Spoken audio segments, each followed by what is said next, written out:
Alaikum wa rahmatullahi wa barakatuh, wherever you are. How are you? 16th Dhul Qaida 1441 Tuesday, corresponding to 7th July 2020 Tuesday, yani 7/7/2020 Tuesday. Someone has asked that she was given 2 talaq at once, and she is asking if it is possible to be given 2 talaqs at once. You know, in Islam, we have three talaq. This is divorce 3 times. If you are divorced 3 times, you must get married to another person if your husband need you, and that person should leave you willingly, not behind, not try to fooling God to arrange someone so that he marry, then he divorce, then you take her back. Check Surah Al-Baqarah verse 228, but it's better to read from 225 to 235. It's better, you'll get the point in a wider range. The divorce is automatically cancelled if sexual intercourse take place between husband and wife during the period of waiting. There's no waiting period required if the divorce took place while no sexual intercourse has ever takes place between the couple.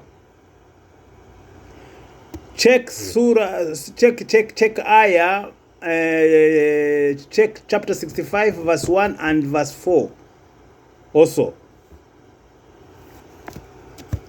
Couples or couple must remain together in the same house until a waiting period complete.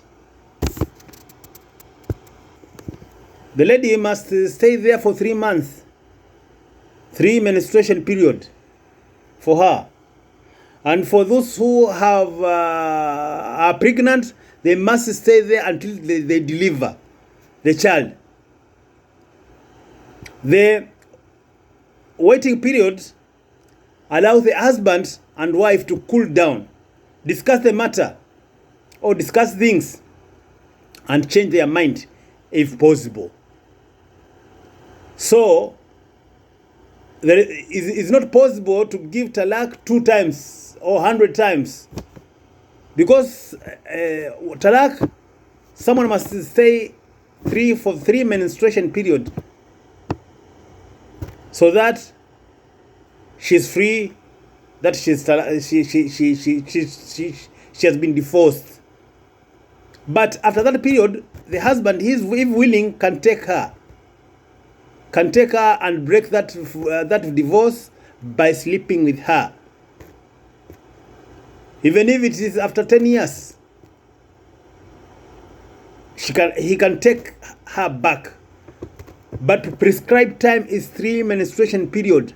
She's free to get married to another person, but if they can reconcile after 2 years, after 3 years, after 4 years, they can reunite again. Check for yourself from Surah Al-Baqarah 225 to 234, or 235 is better. But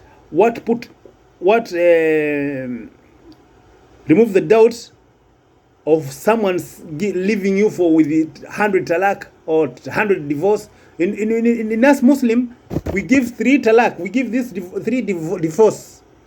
Divorce are 3, but you cannot give them at the same time. I give you 10 talaq. I give you 3 talaq. That is by anger. And check in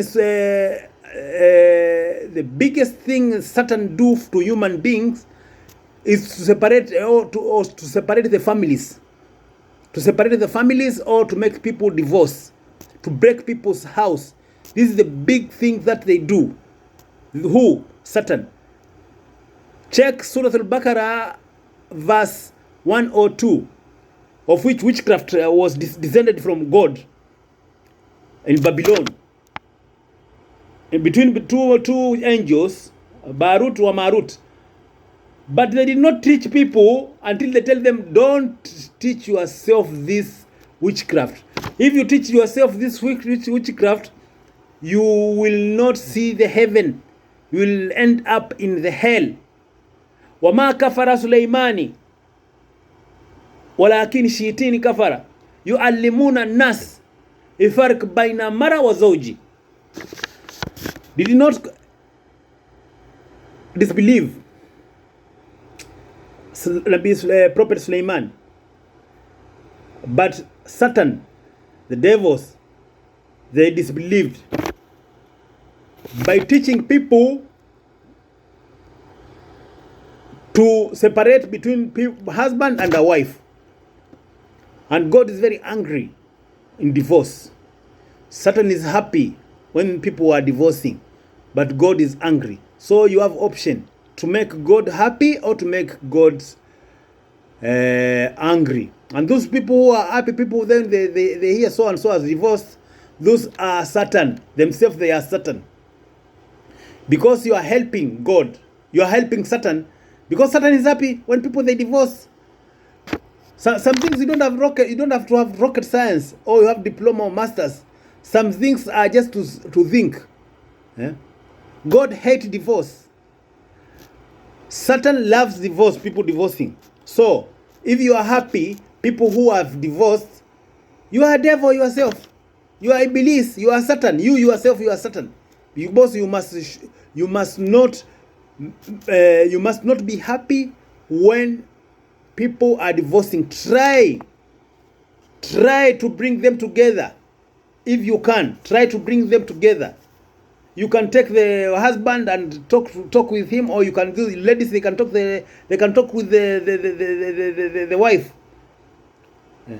But if you are helping the marriage to break, you are helping Satan, and you are among the Satan, and you are agent of Satan. Yeah?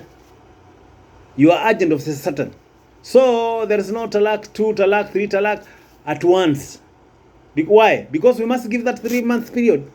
That 3-month menstruation period time. And the husband must stay for 4 months. And if he's not violent and whatever, it's the right of the lady to stay there until that period ends. Why? Because maybe the husband will cool down and they discuss the matter, or they change their minds. Everything is possible. So I think I've answered. My sisters, I have answered you. If you are given to talak, that is count it is as if it is 1 talak, not 2.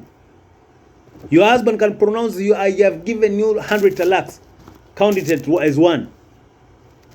Count it as 1 and stay 3 months.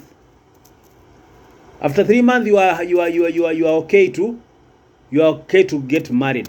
But if you are pregnant, you must stay there until you deliver. You deliver, and you must take care of that child for 2 years. Or responsibility being for the husband. La yukhalifu nafsa illa wasaha. The husband has a duty to feed you, to clothe you, and your daily needs to give you, to provide for you according to what he has. La yukhalifu nafsa illa wasaha. God does not give someone something which that soul cannot bear. Okay? Thank you very much. Try to spread the news. Balaka law ayah.